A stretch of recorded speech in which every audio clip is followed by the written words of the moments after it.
Hello, good morning. Good morning po sa inyong lahat.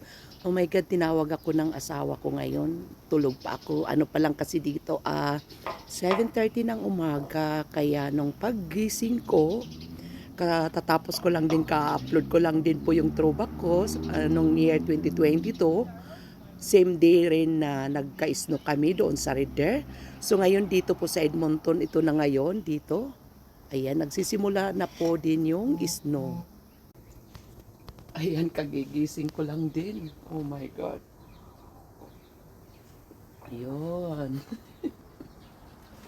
May snow na. Snowflakes pa lang po. Yan. Nag-i-start na rin din yung po.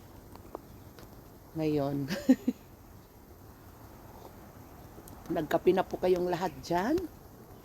Yan, ang snow kasi pag mga ganyan pa, hindi pa masyadong malamig. Ganyan. Masarap yung pagbago pa lang snow ang pag umaano siya. Pero pag yung medyo matagal na, medyo nagme-melt na talaga yung snow, yun ang malamig na talaga.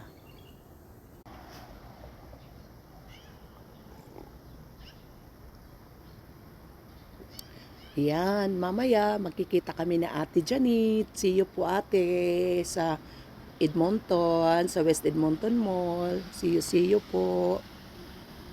Good morning po sa lahat. Maraming salamat po sa pagwawas ninyo ulit ng aking mini vlog.